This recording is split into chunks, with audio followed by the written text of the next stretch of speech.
Assalamualaikum warahmatullahi wabarakatuh.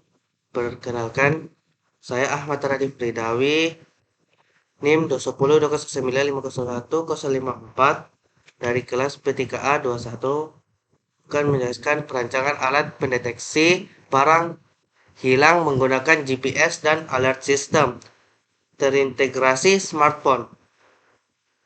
Latar belakang lupa adalah ketimpangan mengenali atau mengingat sesuatu yang pernah dipelajari atau dialami. Hal ini sering terjadi pada setiap orang dan dapat menyebabkan kerugian, seperti kesulitan menemukan barang yang hilang. Meskipun telah banyak alat pendeteksi barang hilang yang beredar, namun alat tersebut kurang efektif karena terbatas pada jangkauan Bluetooth. Oleh karena itu, penelitian ini menghasilkan sebuah alat pendeteksi barang hilang yang berukuran kecil menggunakan fitur GPS yang dapat dilacak berdasarkan titik koordinat melalui bantuan satelit dan dilengkapi dengan fitur alert system yang dapat mengeluarkan bunyi berupa alarm saat barang yang hilang itu berada dekat dengan posisi kita. GPS Global Positioning System adalah sistem untuk menentukan posisi dan navigasi secara global dengan menggunakan satelit dan metode triangulasi. Sistem ini dikembangkan oleh Departemen Pertahanan Amerika untuk kepentingan militer dengan nama asli Napster GPS Navigation Satellite Timing and Ranging Global Positioning System. GPS terdiri dari 3 segmen, yaitu satelit, pengendali, dan penerima pengguna. Terdapat 24 satelit GPS yang mengorbit bumi dengan 21 aktif dan 3 cadangan. Satelit bertugas untuk menerima, menyimpan, dan memancarkan sinyal serta informasi kontinu ke bumi. Sedangkan segmen penerimaan bertugas menerima data dari satelit dan memprosesnya untuk menentukan posisi arah, jarak, dan waktu yang dipelajari yang diperlukan oleh pengguna. GPS komersial digunakan pada penelitian ini dengan tingkat akurasi posisi sebesar 10 meter untuk menampilkan posisi alat pada peta Google Maps. GPS Tracker adalah sistem pemantauan jarak jauh yang menggunakan satelit GPS sebagai penentu lokasi atau aset bergerak dengan cepat dan akurat. Model GPS tracker memiliki bentuk fisik kecil yang memungkinkan untuk diselipkan untuk ditempel ke banyak benda yang didukung dengan kartu perdana yang biasa digunakan di telepon genggam. Cara kerjanya adalah alat akan diberi sumber daya berupa baterai. Kemudian alat akan mengirimkan SMS berupa lokasi yang dapat dihubungkan dengan peta Google secara langsung. Data titik koordinat yang dihasilkan oleh satelit GPS kemudian dikirim melalui GSM atau GPRS ke pusat data server dan dapat diakses oleh pengguna melalui website tracking dalam bentuk peta digital atau melalui ponsel dengan pengamanan khusus sehingga kerahasiaan data terjaga dan dapat diakses dimanapun pengguna berada. Google Maps adalah dasar pemetaan web dan teknologi aplikasi layanan yang disediakan oleh Google gratis untuk non-komersial. Di dalam Google Maps menawarkan peta jalan, sebuah rute rencana untuk berpergian dengan berjalan kaki atau menaiki mobil atau angkutan umum, dan pemantauan bisnis di perkotaan untuk beberapa negara di sekitar dunia.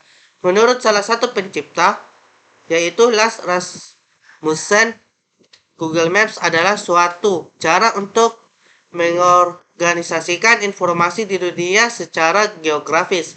Seperti banyak aplikasi web Google lainnya, Google Maps menggunakan JavaScript secara ekstensif Google Maps menyediakan APK seperti sarana untuk dapat menampilkan peta Google Maps pada halaman web yang telah dibuat. APK tersebut disisipkan pada program halaman utama.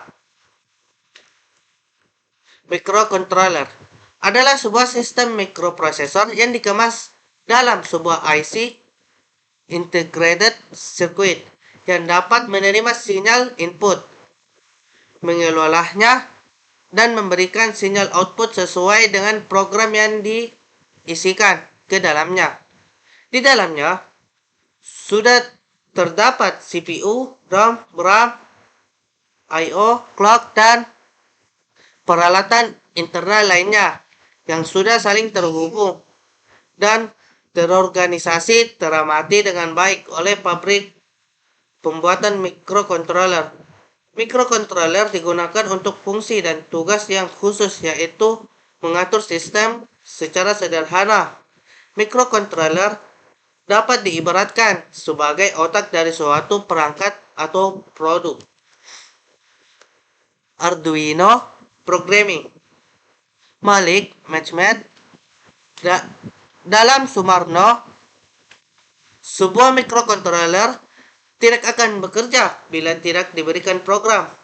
Pemrograman yang digunakan adalah Arduino Programming. Arduino Programming adalah compiler untuk board mikrokontroler AVR yang berbasis open source. Dirancang untuk memudahkan penggunaan elektronik dalam berbagai bidang. Arduino membuka semua source melalui dari diagram rangkaian, jalur PCB, software compiler. Contoh, tampilan compiler Arduino dapat dilihat pada gambar tersebut. Buzzer adalah suatu alat yang dapat mengubah sinyal listrik menjadi sinyal suara. Buzzer terdiri dari alat penggetar yang berupa lempengan yang tipis dan lempengan logam tebal. Bila kedua lempengan diberi tegangan, maka elektron dan proton akan mengalir dari lempengan satu ke lempengan lain. Kejadian ini dapat menunjukkan bahwa gaya mekanik dan dimensi dapat digantikan oleh muatan listrik. Bila buzzer mendapatkan tegangan, maka lempengan 1 dan 2 bermuatan listrik. Dengan adanya muatan listrik, maka terdapat beda potensial di kedua lempengan. Beda potensial akan menyebabkan lempengan 1 bergerak saling bersentuhan dengan lempengan 2. Di antara lempengan 1 dan 2 terdapat rongga udara, sehingga apabila terdapat proses getaran di rongga udara, maka buzzer akan menghasilkan bunyi dengan frekuensi tinggi. Buzzer biasanya digunakan sebagai alarm. Frekuensi suara yang keluar dari buzzer mencapai 1-5 Hz. Kesimpulannya, berdasarkan proposal di atas, dapat disimpulkan bahwa pengembangan aplikasi SMS Gateway yang menggunakan modul SIM808 dapat memberikan manfaat yang begitu besar bagi penggunanya. Aplikasi ini memungkinkan pengguna untuk mengirim dan menerima pesan teks secara efektif dan efisien.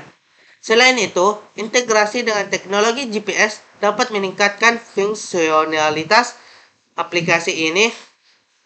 Untuk itu, sebagai saran, peneliti perlu memperhatikan beberapa hal, seperti melakukan pengujian yang cermat untuk memastikan keamanan dan keandalan aplikasi. Selain itu, penting juga untuk memperhatikan aspek desain dan tampilan aplikasi agar pengguna dapat menggunakan dengan mudah dan nyaman. Terakhir, pengembangan juga perlu mempertimbangkan faktor biaya dalam pengembangan aplikasi ini, agar bisa dijangkau oleh pengguna dengan berbagai latar belakang. Sekian dari saya. Assalamualaikum warahmatullahi wabarakatuh.